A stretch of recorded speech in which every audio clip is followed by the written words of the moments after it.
There's a little man, some of you read his book, God's Smuggler. How many read his book, God's Smuggler? Wonderful, exciting book. I knew that little man. In fact, I gave him that title before after he put the book together. I said, well, you're God's Smuggler. And he had been over in China.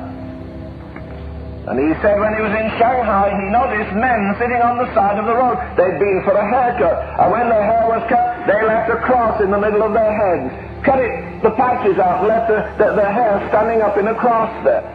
And then they had to sit on the sidewalk. And the young communists came past and hoisted all the flame they could and spat on their heads. The church tonight is suffering untold agony. You listen to the sweet little boys over the radio. They'll tell you that the Russians are going to come and burn the country up and they're going to put us into hell itself. But you know, you little darlings, you've been so faithful. You're so thin with your fasting, and your homes are so poor and poverty-stricken, and you haven't 2 dimes to your name, and you're so stricken and helpless that just out of His great mercy, the Lord's going to rapture you out of it so you won't have to suffer one little stroke. All the suffering is for the Christians in Russia and the Christians in China, but nobody in America is going to suffer because we're the most faithful people on God's earth. Isn't that lovely? Well, the man who tells you that is a liar.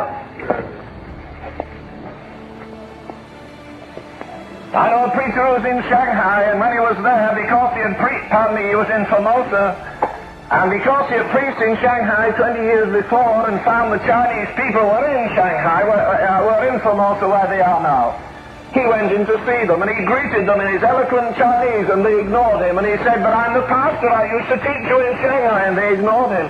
And he said, now look, this isn't Oriental courtesy, what in the world are you doing? I'm your pastor.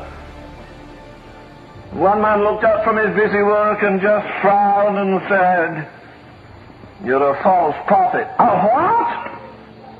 You're a false prophet? Why, I gave you lectures on Mormonism and the other isms. I am not a false.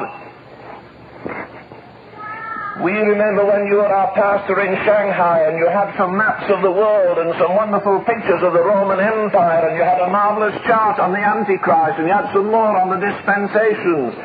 And you told us that before long we were going to be washing blood here in China, that people were going to cut us down as though we were grass. They were going to rape our women in front of us. They were going to burn our churches and tear our Bibles up and subject us to the most gross humiliation and suffering it was possible to have.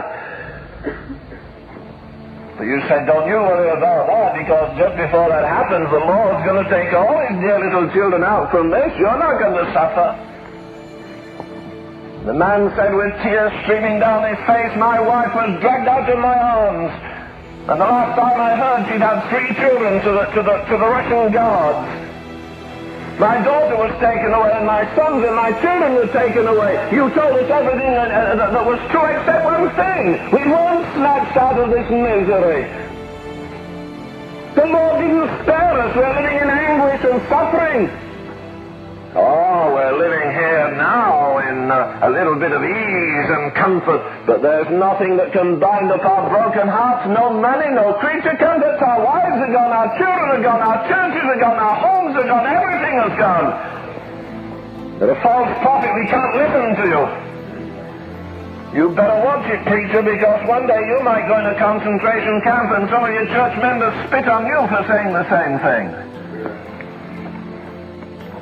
It's easy to stand up and say excitedly, we glory in tribulation, in infirmity, in necessities, and you go home and have a steak dinner this size and put your feet up and watch the Rams play Sunday afternoon and feel that you've really got another star in your crown because, well, very reluctantly you did go to church Sunday night. Not many people do that, you know, and that really proves I'm a saint. Sure does. Oh, brother, we're heading for trouble, I'll tell you.